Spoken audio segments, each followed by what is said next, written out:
I mean, technically, I'm still here. I don't leave for another 10 days or so, but I just thought it would be more authentic to film this video while I'm still here before I leave.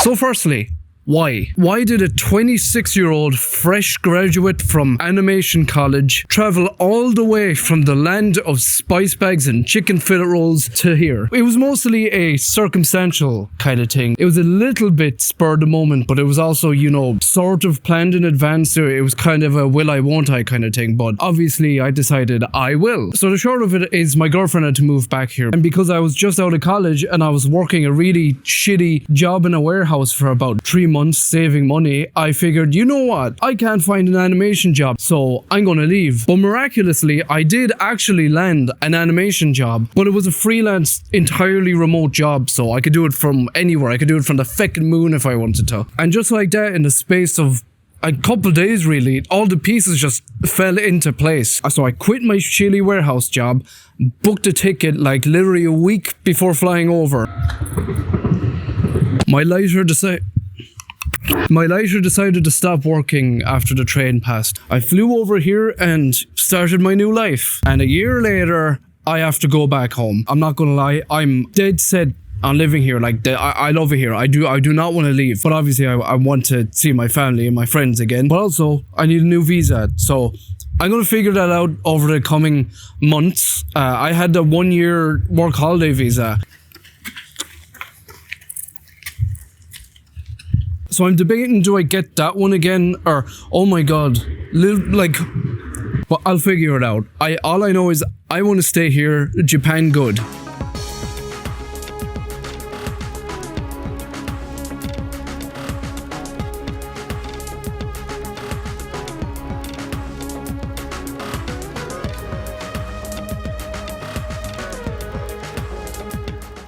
So what I'm guessing you want to hear next is, what is Japan like? Japan is really feckin' cool. I know there's a whole Ting Japan, place Japan meme, but it's true. This country is feckin' amazing. So over the course of my time here in Japan, I traveled to a lot of different cities like Osaka, Kyoto, Kobe, Tokyo, and I went to Nara. I went to a lot of different places. Obviously, there were long stretches of time where I was at home working, you know, my job, but I did a lot of traveling. During the summer, some of my friends from Ireland actually came over to visit us, and that's when we did a big bulk of the traveling, like Tokyo. I have actually, believe it or not, only been to Tokyo once. We were there for like 3 days. Obviously, the biggest kind of culture shock to me when I came over here was, you know, the laws and the rules, which I adapted to very quickly, and obviously did my research before I came over here. But you know, it was very apparent to me immediately that the food was incredible, the people were really nice and friendly. You know, I didn't have someone come up to me saying, do you have €2 for the bus? Oh no, sorry, for a hostel. Do you have a lighter? Actually, you know what? I do. Today is your lucky day, bud. But Japan is just, compared to Ireland, is just so much quieter. Everything just feels more organized, and you know, the systems put in place are here for a reason. You know, some people might think it's really strict, like, oh, I have to hold my rubbish for an hour while I'm walking around Tokyo because there's no bins. It's like, yeah, be grateful that there isn't bags of rubbish with feckin' rats every square inch of the city. But the trains are really quiet. The only thing that can be allowed are teenagers with like motorbikes and scooters that, you know, all drive in a pack and decide to rev their engines, because that's how that works. You know, you have a loud, cool engine and everyone will immediately just bow down to you because you're so feckin' amazing. I mean, you have that everywhere. Like in Ireland, you'll have some fella who bought his car off Done Deal for €200 and thinks that, you know. Anyways, very off topic. Everything looks different.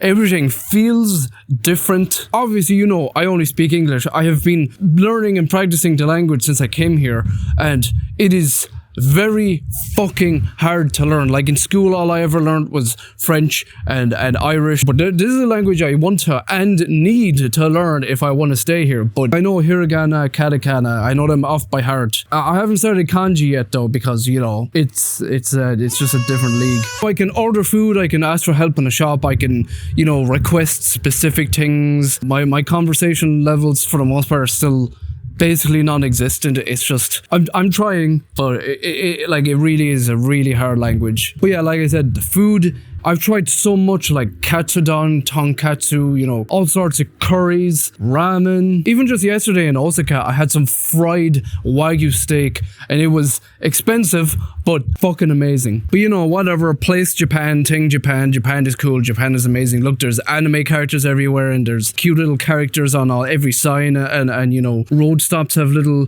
kawaii characters on it. Oh, 7-Eleven is amazing. Hashtag TikTok 7-Eleven coffee hack with ice cream or whatever. The only one of those TikTok food hacks that I actually like is in Family Mart. You can get a famichiki, which is the best fried chicken ever, and you just put it into an egg sandwich. The egg sandwiches are amazing, by the way. I know it's really generic. All the foreigners come over and are like, you gotta try the egg sandwich in 7-Eleven, but it's good.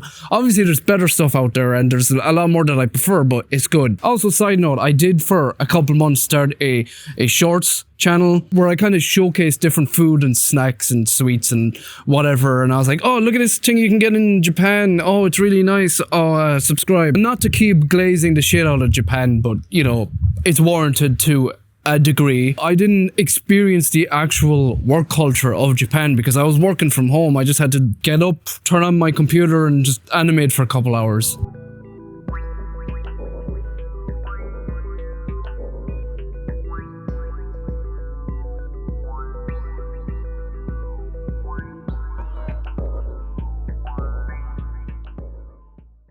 So would I recommend you as a potential foreigner to come to Japan?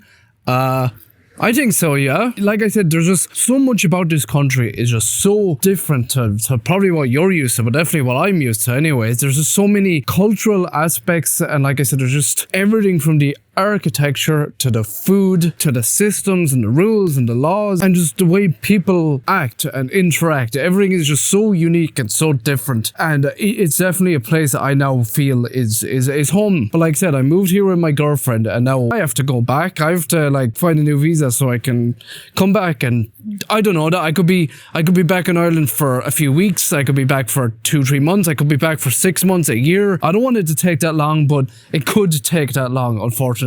But like I said, yes, there's plenty to do and see. Tokyo, you know, you got good old Shibuya, which was honestly really fucking overstimulating. There was just flashing lights and neon signs. But you know, they have some cool shit like the Pokemon Center, so many stores, they have pet shops. I recently, even in Osaka, I went into a petting zoo where they had loads of owls and one that had guinea pigs because they're the coolest thing in the world. And we were in one yesterday, a dog cafe where they had a bunch of dachshunds, which are my favorite. And there's so much different food. There's still so much food I have not yet tried. Probably some of the much more traditional, older fashioned kind of foods. But I still regularly eat beef gold. But motherfucker, my go-to meals are usually beef bowls, katsu curry, ramen. I do like to get soba noodles sometimes. If you're coming here on a holiday, I think the most important thing you do, you absolutely have to do it immediately before you get any ramen or anything authentic. Go to McDonald's. Try McDonald's in Japan. In fact, don't try anything. Don't try ramen. Don't try any of the unique food. Only try McDonald's. Immediately, the second you land, go to McDonald's and then go home. No, I'm not gatekeeping. No. Seriously though, you can try McDonald's like once, then do not fucking go there again. And the same goes for KFC. I've had KFC a couple times here, and everyone always hypes up, oh my god, KFC in Japan is crazy, it tastes so different. Yes and no, like they have different menu items. There is definitely a fresher kind of taste, but it still tastes like KFC. McDonald's for the most part still tastes like McDonald's. I mean, they get better stuff. Like the best McDonald's food I did have here in Japan was this like Evangelion collab thing, but I'm not going to talk about them because this video isn't about McDonald's in Japan. It's about staying the fuck away from McDonald's in Japan and trying out everything else that's considerably better. I think Japan, you know, especially because of TikTok, is definitely becoming the kind of glaze spot, the go-to spot. Everyone's like, you have to go to Japan, which yes, I do think Japan is a bucket list place. And I had the privilege to live here for a year, and I can only hope that I will unlock that privilege again soon enough. Quick little intermission here. Speaking of tourism, I've been reading and seeing TikToks about apparently next year they're going to be bringing in all these tourism taxes, and tourists will have to pay more money for things, and the tax refund thing will be changed, because apparently in 2024 alone there were nearly 40 million tourists in Japan. And I don't want to come across like a hypocrite talking about this stuff, considering I was a foreigner living in Japan for a year and I intend to move back. I just think it's interesting to talk about that, considering the tourism is increasing, but now Japan is kind of cracking down on all of it. But the most important thing is for any tourists that go over that I research and made sure to implement as I lived there was to respect the rules, respect the culture, and just be a normal, respectable human being that doesn't cause any trouble. Also, when I was listing all the cool things you can see, I forgot to mention all the shrines and the castles and the temples, like especially Kyoto, because Kyoto is way more old and traditional and there's just so much more interesting architecture there. It's just incredible, man. You gotta see it. Anyways, never mind, there's more. I'm just gonna keep yapping if I don't wrap this up. So, Japan is amazing. I really enjoyed my time here. I want to stay. I'm going to work vehemently to get my ass back here as soon as possible. I'm happy to see my friends and family, but I don't want to go back to Ireland. You know, sorry to all my Irish brethren, but Ireland is fuck. Hashtag housing crisis. Hashtag Donald Trump laughing with the fucking Prime Minister about the housing crisis. I do try and be friendly. I bow, say konnichiwa, konbanwa. You know, I just try and be nice. Sometimes, mostly people will respond back very optimistically, but sometimes I'll just get a funny look and they'll just walk away. Which, you know, it happens. I mean, in Ireland that'll happen. It'll happen every. Look, whatever. This isn't a problems video. This is what's good about Japan. I've nothing bad to say because, you know, I worked in my room 90% of the time, you know, just did a bunch of traveling around. But great country, I want to stay. You should visit too. Amazing, cool. I'm going to start talking. Cue montage.